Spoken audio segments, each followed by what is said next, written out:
We do have mid-major Mets. You could go to thepropqueen.com and subscribe for about $6 to his newsletter, Betting All College Sports. He focuses on college football right now, and then he'll dive into college basketball, which is coming up. College football, we've got games tonight, games tomorrow. And the thing that I love that Matt does is in the newsletter, he posts a lot of the good spots, the bad spots, the hangover spots. Matt, what would you say? I don't think you liked really anything tonight. So what stood out the most to you about maybe a team people could be high on that we should be fading? So I think, and here's the one thing I like to caution people on when it comes to the spot stuff is that it's not a guarantee. We have a lot of spots that show up and it's not a guarantee to hit, but it's just at least something that if you're looking at the other side that maybe you pause for a second, you say, all right, I'm not going to take them. So like, for example, tomorrow there's a look ahead spot for BYU. The Holy Wars next week. BYU and Utah hate each other. BYU's had a tremendous season. Utah doesn't like BYU. BYU's at Arizona this week, and I like Arizona. I think Arizona is a good team. I think they have a very good defense. I think they play well at home. BYU hitting the road in this situation as a slight favorite. I think they could be a little distracted looking ahead to next week. Now, some people say, well, why don't you think that for Utah? Utah's coming off a bye week. You tend to be more focused on a game off of a bye week.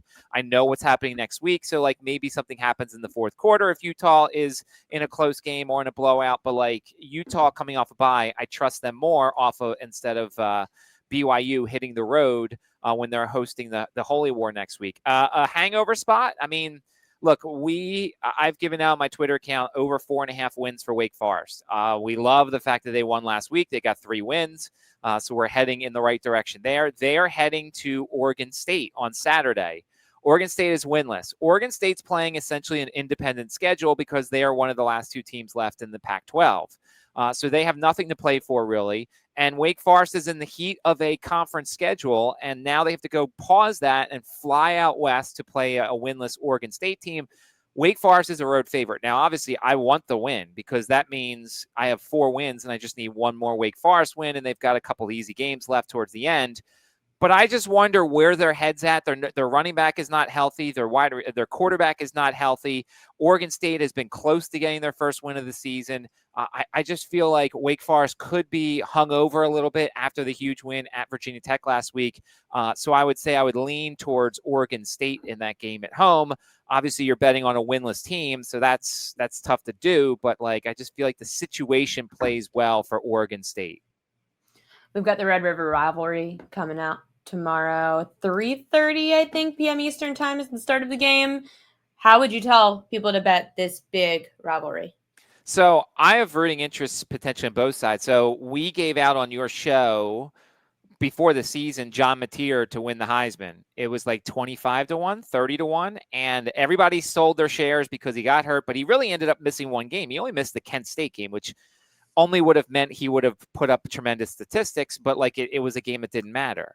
Now it's the Red River Shootout, and it looks like he's going to play. Of course, make sure to check your participation reports and all the reports tomorrow morning, just in case there's some sort of change. But it looks like John Mateer is going to play. What that also does is it gives us some better value on Texas. And I feel like Texas in this situation, everybody's talking bad. Arch Manning's terrible. Steve Sarkisian's terrible. The defense is terrible. And rightfully so, they played bad, although we called it last week on the buy low, sell high on Florida. We bought low on Florida coming off the bye week, so that was a good call.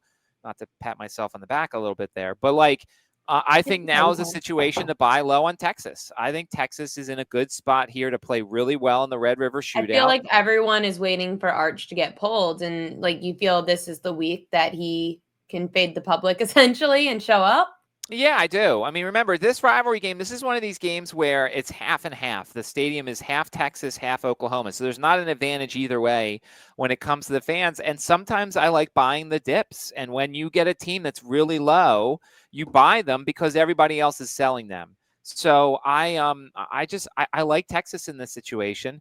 Of course, they could lose. Arch Manning could really be this bad, and John Mateer could be really this good, in which case it helps our Heisman bet for the future. But, like, I think this is the time for Texas. Because, look, if they lose this game, there's a lot of questions that come out of Texas because they lost to Florida. They lost to Ohio State. You know, their playoff berth could be in jeopardy a little bit. So, like, that will cause us to reevaluate Texas. But I think this is their last stand for the season. Another big game. We've got a pretty short spread. Georgia laying 3.5 at Auburn. Being the short road favorite for Georgia at Auburn, like, is that kind of telling? I mean, Georgia is still Georgia. Now, granted, they didn't play like it against Alabama, and they played really well last game against Kentucky. My concern here is Auburn's coming off a bye, so they've had 2 weeks to watch all this stuff, and especially in the SEC, when you're playing, emotional game after emotional game, and then your opponent is well rested. I'm a little concerned about that for Georgia in this situation. Now, we have the under 6.5 wins for Auburn on the season, and I'd really like them to lose this game, so it would be nice. But that's also why I mentioned in the article, I don't like Alabama this week very much. Alabama coming off of the Georgia game and then an emotional Vanderbilt game, which is weird to say because nobody gets emotional over Vanderbilt, but they lost to Vanderbilt last year. So this is an Alabama team that was looking for revenge and put a lot into it. Now they hit the road to play Missouri, who is coming off a bye week. And the week before the bye, they played UMass, and it was essentially a bye week. They played a lot of backups in that game. So I think Missouri, much like Auburn, is the better situational play here. Talent-wise, Georgia and Alabama are the better teams, but they're on the road traveling to teams coming off a bye week. That always is the great equalizer in my mind. I love that the mid-major Matt name has totally caught on because David Fink, he wants the small games. UMass Kent State, Matt. This is the best game of the weekend in that it is the worst two teams in the country, and it is tremendous fading both of these teams. I love that David asked this question. So only a sicko like me will watch this game, or maybe a few others, because it's. Is it on ESPN Plus? It's probably on ESPN Plus. It's full on. Or do they have matching. one of those? When I was at Stony Brook, there was some weird ass service that we used. Flow Sports. Yes, Flow Sports. Yes, that's the CAA's version of ESPN Plus is Flow Sports. Which no, it's not on Flow Sports. It's on ESPN Plus. I mean, if we're being honest, you shouldn't bet this game. I mean, it's just brutal. But I've watched a couple of UMass games this year. I think I've watched one Kent State game, and I think the difference is UMass has a lot of injuries this year, and their team is bad enough when their starters are in there.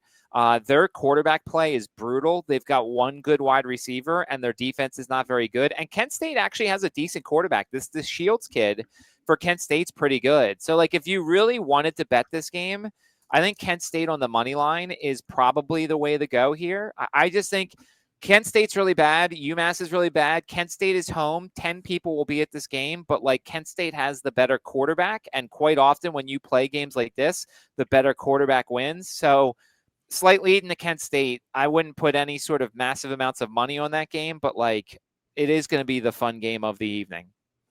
Fun game of the evening for Sadis. Oregon and A&M, thoughts?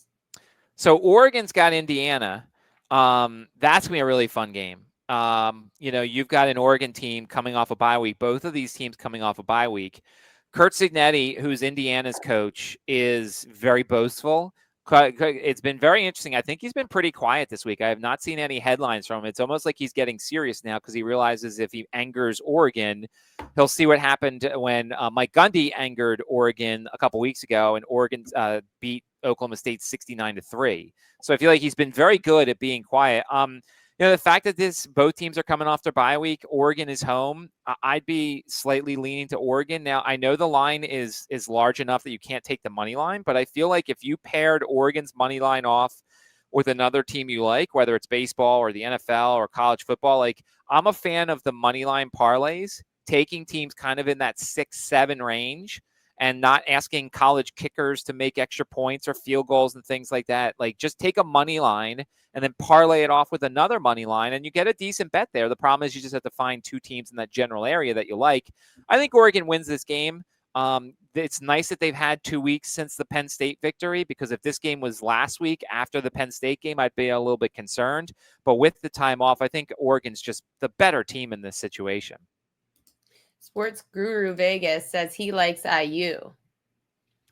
I mean, listen, I kind of like IU a little bit because it's JMU West.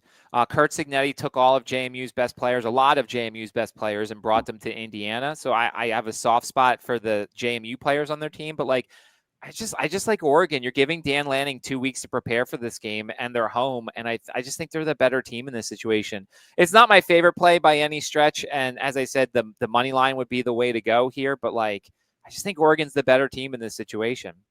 What's the best bet for college football Saturday from mid-major Matt? So that's interesting. So we can't bet player props here in the state of Virginia, which is disappointing For college. for colleges. Yeah, it's very disappointing. Like I made my Heisman bets when I was in Pennsylvania, because in Pennsylvania you can bet on the Heisman. I couldn't do it bet down awards here either. So it's frustrating. And sitting here with my 3 Heisman bets of John Mateer, Fernando Mendoza, and then I put Devin Damp here, and that one's kind of dead. But like, so I put it when I was up there. I would look for, if your book offers any Anthony Calandria props. He's the quarterback for UNLV. Air Force can't stop anything through the air. Navy's quarterback threw for over 300 yards. That's a career high for the kid. That's like a career high for anybody at Navy because they don't throw the ball for the most part. They do a little bit more now than they used to, because when Coach Ken was there, they rarely, if ever, threw the ball. Now they throw the ball a little bit.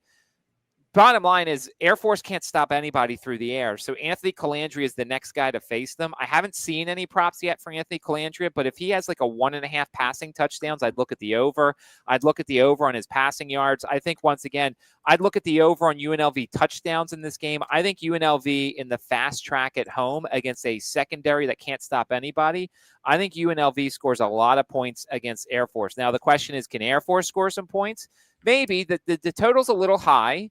But Air Force's offense has been very explosive themselves, and UNLV's defense at times has been a little leaky. So I think you might see a lot of points in that one. But see if you can find Anthony Calandria props for tomorrow. Passing touchdowns, passing yards. Every week the rest of the season, I'm going to be taking the quarterback against Air Force until they figure something out in the secondary, because they can't stop anybody through the air. We love props in college football.